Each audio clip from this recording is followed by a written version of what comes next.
इनमें से किस देश में एक शहर का नाम शहर हिंदिया है? ए यमन, बी नेपाल, सी ईरान, डी इराक। दादाजी, ये शहर इंडिया कहाँ है और इसकी हकीकत क्या है? बेटा, इसके पीछे एक बहुत लंबी कहानी है। दादाजी सुनाइए ना वो कहानी। दादा की जान, अरब के एक मशहूर खानदान बनी हाशिम में अल्लाह के आखिरी नबी मोहम्मद मुस्तफ़ा की बेटी हजरत फातिमा ज़हरा और अली मुर्तज़ा के बेटे यानी मोहम्मद मुस्तफ़ा के नवासे इमाम हुसैन से मंसूब है ये कहानी। बेटे, ये कहानी यहाँ से शुरू होती है। मौला अली के दौर में कई जंगें हुई और उसी तरह एक जंग के दौरान जो ईरान से हुई थी, इसमें मौला अली अलैहिस्सलाम को फतेह हासिल हुई, जिसमें बहुत सारा माल, कनीज़ें और गुलाम भी हासिल हुए। इनमें एक कनीज जिनका नाम शहर बानो था, ये ईरान के मशहूर राजा यज़दोजर्द की बेटी थी और इनकी दो बहनें और थीं, गुल बानो और कयान बानो। शहर बानो की शादी हजरत इमाम हुसैन से हुई।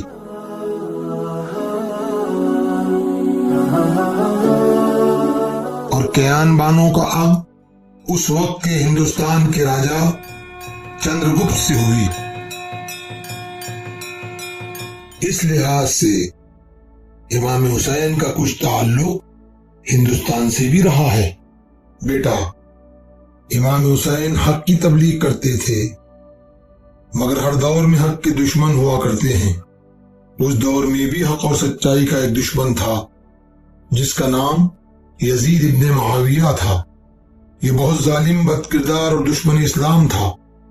जब इमाम हुसैन ने अपनी तबलीग का आगाज किया तो ये दुश्मन इस्लाम ने इमाम हुसैन से बैत मांगी, मगर इमाम हुसैन ने जब इसकी बैत से इनकार कर दिया, उस जालिम ने इमाम हुसैन को अपने वतन में भी रहने नहीं दिया। इस तरह यजीद के जुल्म और इस्लाम के पैगाम को आम करने के लिए इमाम हुसैन ने अपना वतन छोड़ दिया और अपने भरे घर के साथ सफर को निकल पड़े। जिस दिन इमाम हुसैन ने यह सफर इख्तियार किया, उस दिन 28 रजब सन 60 हिजरी की तारीख थी।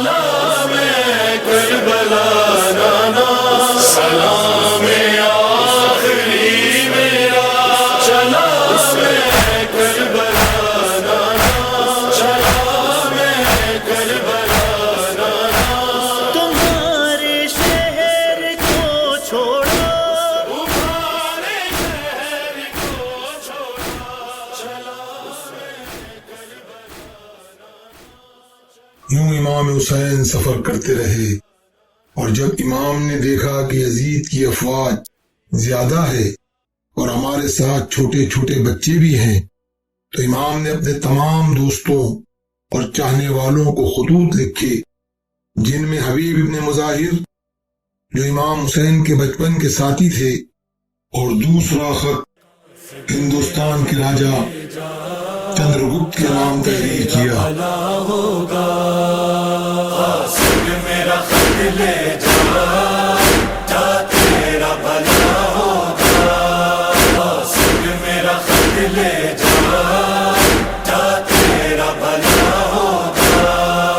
जा तेरा भला होगा, एहसान तेरा होगा।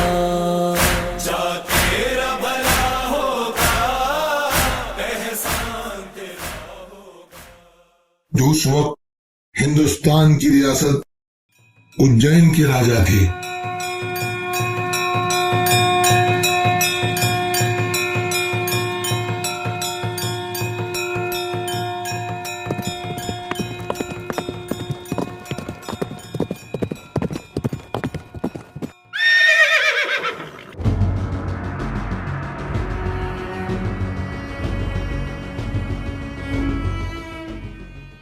تم کون ہو اور کہاں سے آئے ہو؟ حضور، میں عربی ہوں، پیشے سے قاصد ہوں، اور آپ کی خدمت میں امام حسین علیہ السلام کا خط لے کر حاضر ہوا ہوں۔ کس کے قاصد ہو؟ حسین کے قاصد؟ آج تو ہماری قسمت ہی کھل گئی، ہمیں حسین نے یاد کیا۔ کہو کیا حکم لائے ہو؟ لاؤ اس پتر کو ہمیں دو۔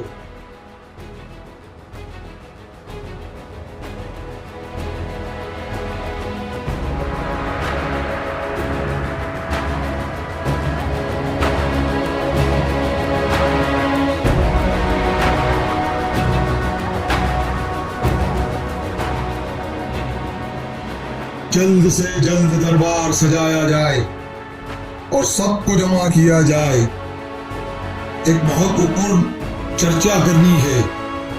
پھر کیا تھا؟ خط پڑھنے کے بعد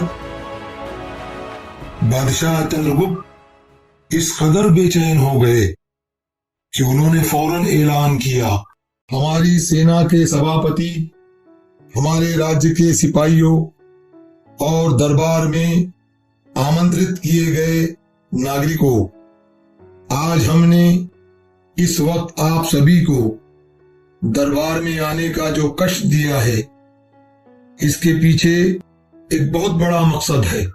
یہ سمے ہمارے لیے آنند اور اتساہ کا بھی ہے اور دکھ اور سنکٹ کا بھی۔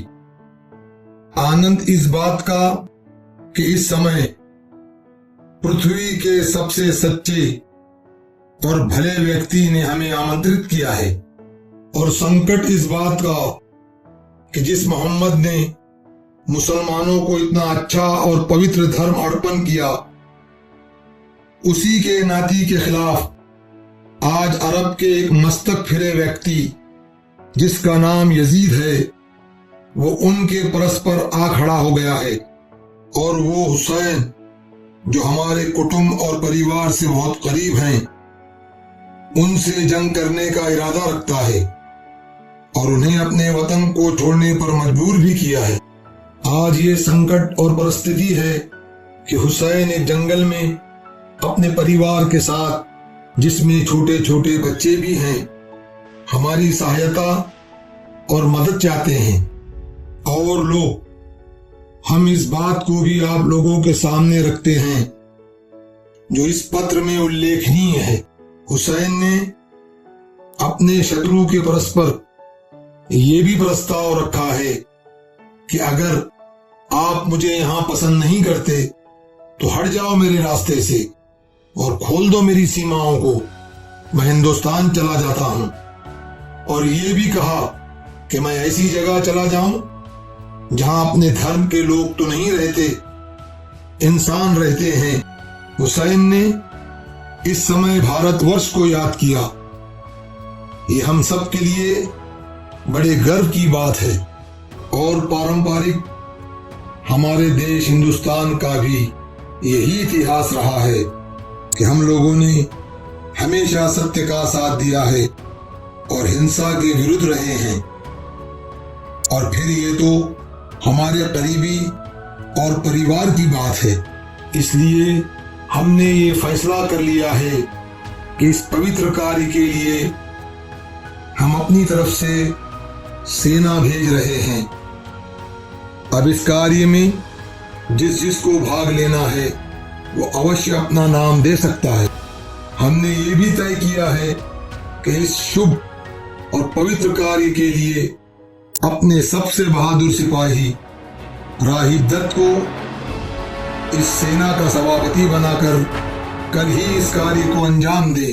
اس طرح چندرگپت نے راہب دت کو ایک فوجی دستے کا سپاہ سالار بنا کر کربلا کی طرف روانہ کیا۔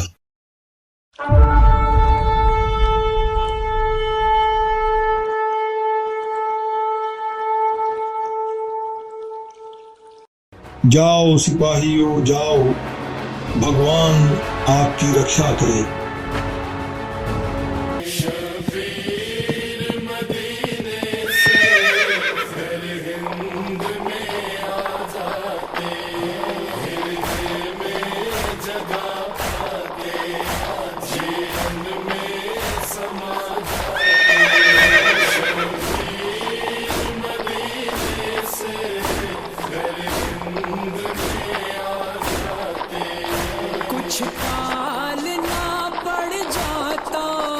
संसार में पानी का कुछ डालना पड़ जाता, संसार में पानी का दो बूंद अगर जालिम, दो बूंद अगर जालिम असगर को पिला जाते,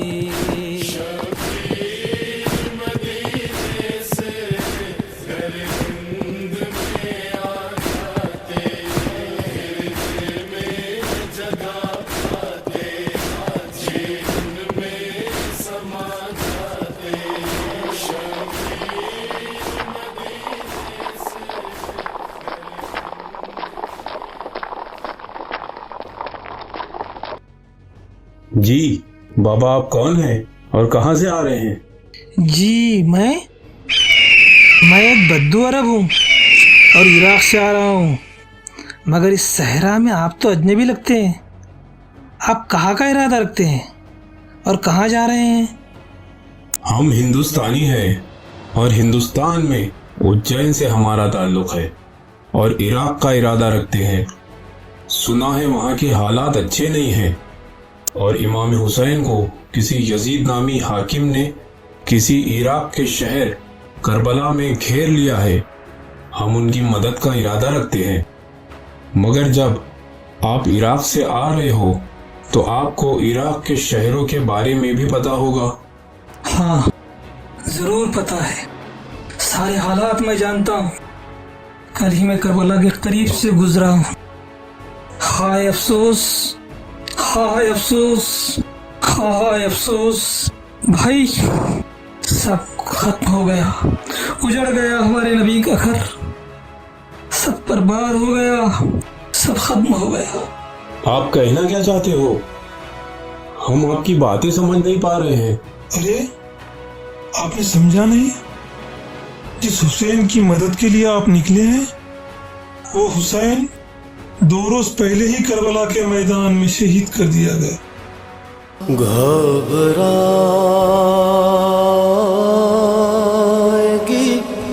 ज़ैनब,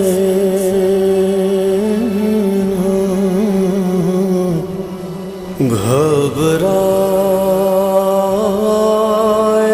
ज़ैनब, भैया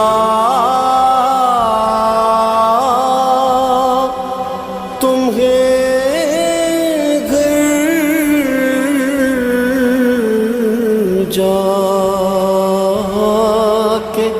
कहाँ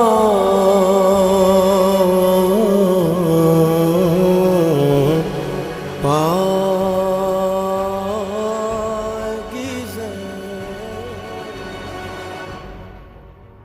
बेटा, इस वाकये के बाद कुछ लोग तो वापस हिंदुस्तान आ गए और कुछ लोग ये कहकर वहीं रुक गए कि जिस मकसद के लिए हम भेजे गए थे उस मकसद में हम कामयाब नहीं हुए। अब हम जाकर अपने बादशाह को क्या बताएंगे? और वहीं करबला के वाकये के बाद एक शहर बसाया और उस शहर का नाम उन्होंने हिंदिया रखा और कहा यह भी जाता है कि उनमें से कुछ लोग जनाब मुख्तार के साथ भी शरीक हुए और इमाम हुसैन के इंतकाम में शामिल हुए। दादा जान, ये कहानी तो बहुत गमगीन थी। देखो, हमारे भी आंखों में आंसू आ गए। घबराएगी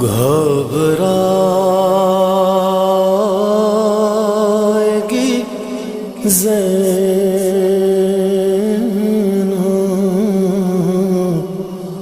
घबराएगी ज़ैनब, भैया